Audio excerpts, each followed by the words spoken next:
Hey guys, Matt, IronTrap Garage. Today we're going to do a fun little video on a neat collection of old cars that we found. So you guys might remember about a year ago we did a video and a little tidbit in our Week in the Life video where we went to visit some 50s, 60s, 70s cars that were in an airplane hangar.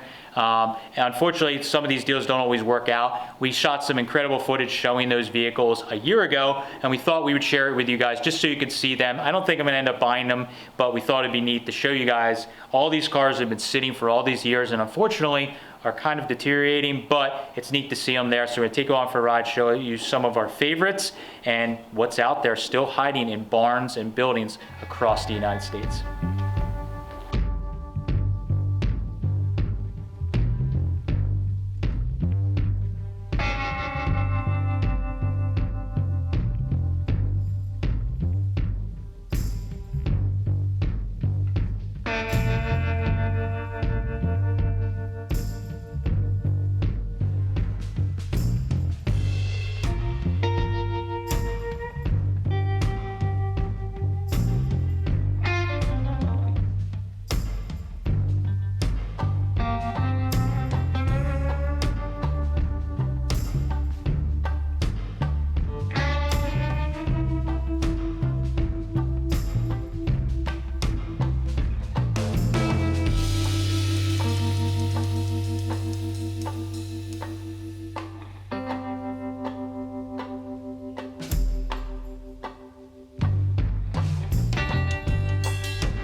Alright, so we're going to buzz through some of these and show you a couple of the cars a little more in detail and some of my favorites. So this one right here is probably one of my favorites that is potentially savable. This is a 64 Riviera, two-door obviously. It has a nest of nuts in there. It was like the dining room for some little animals were inside of it. So the interior is so-so, but some just fell right there. Car's white on white, which is pretty cool. The front end on these Rivieras is really cool with the bumper, the way it's all sculpted. Obviously, like everything Buick of this era has a nail head in it. So this car may have been repainted at some time. It's hard to tell with the lighting in here, but this one's really neat. So behind me we have, what is it, 65 or 3? 65. 65 Bonneville, convertible Bonneville. Obviously the Bonnevilles are pretty popular, especially a convertible, but unfortunately the roof has been ripped and some animals have been kind of living in the back. So obviously needs a restoration, but anything convertible, you know, drop top is always desirable.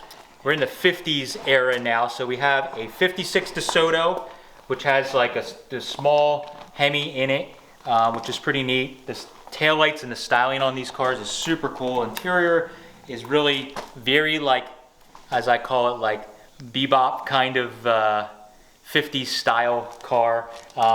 55 Buick, and of course has a nail head like everything Buick of that era. This one is a 4-door, but seems to all be there. The color combo is kind of cool with like the dark blue, white roof.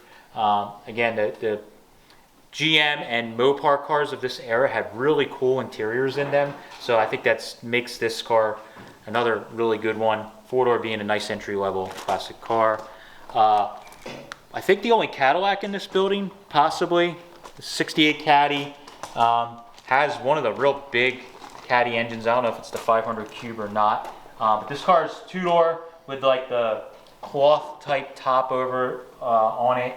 and the interior is actually pretty decent. This one was closed up pretty good, so the interior is not like totally messed up by animals, but it is obviously sunken in the ground. So this one is going to be interesting to get out of here because it is so sunk in the ground. The taillights on this car is probably my favorite thing. It's real pointy, kind of like finned taillights in the back that sort of match the turn signals. I think this is the last, in my opinion, the last of the like cool caddies. After this, it started to just get like grandma's caddy and is not very cool. This one's borderline, but I think it's still pretty badass. So, big old Imperial. Anybody that watched our videos when we did the Schroll estate, there was an Imperial just like this in their estate that was in a little bit better condition. 63 Imperial. These are like ridiculously over-designed and stylized in this era. Has the push-button trans, has like power everything, windows, seats, has like the standalone headlights, like floating headlights in here. That's really, really cool. I think it has a poly engine in it, but these are just super iconic, like mid-century modern era of car styling. This car is it. It is a four-door, which isn't as good, but it is such a cool stylized car that you ride around in this thing, it just screams Mad Men.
All right, so we got the front row here. These cars aren't as sunken in the ground and are fairly complete for the most part. So back here we have a 68 Tempest convertible. Pretty cool. I love the Pontiac front ends in this era.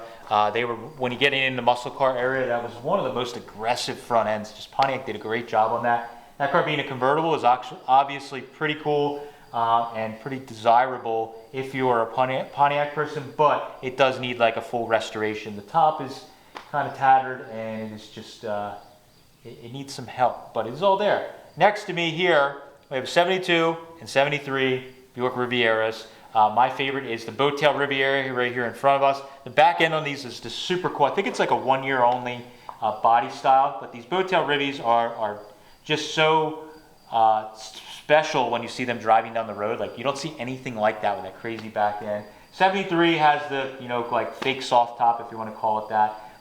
Has a little bit of the common A-pillar rust on it. Both of these cars have the big giant Buick engines from the 70s. Not really fast, but very torquey. But these are meant to just be low and slow and luxurious. Last one here, it's probably one of my other favorites in this building, is the second on the property, 60 Buick. This one is an Electra, it's a four-door. These have really killer fins in the back of them. It's kind of towards the end of the fin area for GM products, but these have just really, really killer fins, the way they dive in the center, and the grill, or the fenders rather, kind of dive into the grill, and it has that same kind of look to it.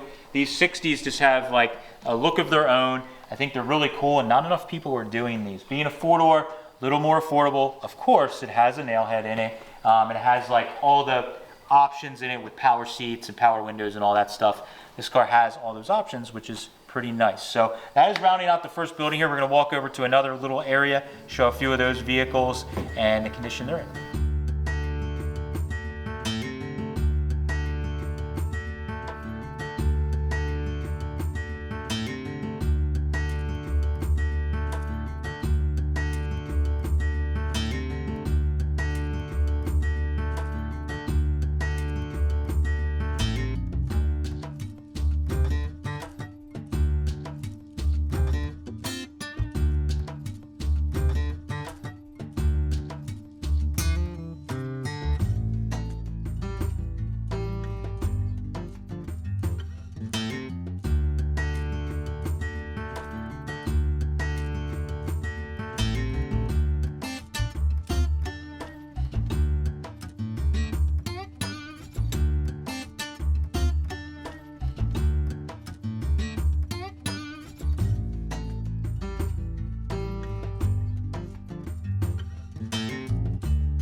All right, so out here in this overhang area, we have the last of the vehicles. Some of these are not in as good of shape as the other vehicles. We have a 48 Chrysler here. This has a straight six in it that the Mopar's used for pretty much all of their brands for a number of years. This one is missing the cylinder head, fortunately, but the styling on these cars is really, really cool. The late 40s, Chrysler and Mopar, all their Mopar products, pretty much nailed it for the interior on there. They have these really great like stereo dashboard area with fins and trim. It just looks amazing. It is kind of hell to restore them because most of that stuff is pot metal, so if it's broken, kind of hard to repair. But car is mostly all there. It's just been sitting quite a while and has some animals have been living on and in it, but for the most part the car is all there. You put an engine in it and go through it and you'd have a pretty nice car.